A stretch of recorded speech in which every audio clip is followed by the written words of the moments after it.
মেয়েবেলা by Piu নিয়ে চলে এসেছে নতুন একটি ভিডিও। কলেজে ফেস্ট চলাকালীন আমি অনেকগুলো বুকমার্ক কিনেছিলাম।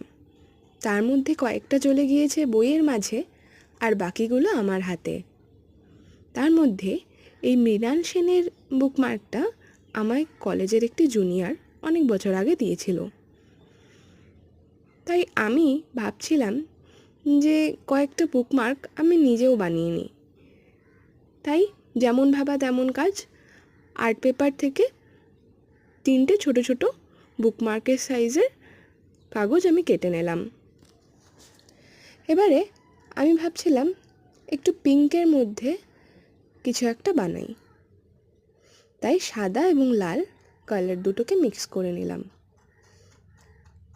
যাতে পিঙ্ক কালারটা এটা মানে খুব লাইটও না খুব ডার্কও না, একটা পিঙ্ক কালার আসে, এবং সেটাকে ভালোভাবে পুরো কভার করে নিলাম।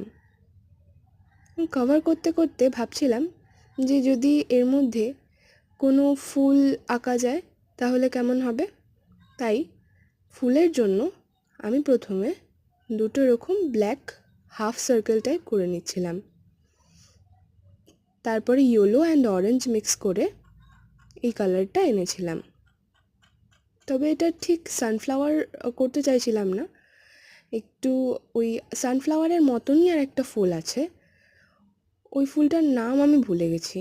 তোমাদের কারোর যদি মনে থেকে থাকে তাহলে আমায় কমেন্ট বক্সে জানিও। তো সেই ফুলটা করতে চাইছিলাম কিন্তু হলো না।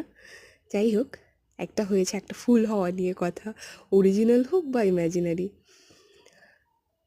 যাই হোক, তার মধ্যে আমি একটু হোয়াইট অ্যাড করবো ভাবছিলাম, কারণ হোয়াইটটা অ্যাড করলে আমি দেখেছি মানে কালার মানে যে কোনো ড্রয়িংয়ে একটু হোয়াইট অ্যাড করলে ড্রয়িংগুলো আর একটু বেশি ভালো লাগে। এবং আমার যে কোনো কিছুতে আমার কলকা মাস্ট, মানে আমি জানি না কেন আমার এত ভালো লাগে কলকা। তাই আমি ভাবছিলাম যে এটার মধ্যে একটু কলকা করে নিই সাইড থেকে হোয়াইট দিয়ে। তাই হোয়াইট দিয়ে একটু কলকা করে নিলাম। এই হলো মোটামুটি ফুল লুক আমার বুকমার্কে। তো এরপরে যেটা করেছিলাম সেটা হচ্ছে এর উপরে একটু ভার্নিশ আমি অ্যাড করব ভাবছিলাম। তারপর যেমন ভাবা তেমন কাজ, ভার্নিশ অ্যাড করে দিলাম আমি। তবে এই ভার্নিশটা একটু গ্লজি ছিল দেখে একটু বেশি গ্লজি হয়ে গেছিলো জিনিসটা, বাট ঠিক আছে, চলে যাওয়ার মতন। ভালো লাগলে একটা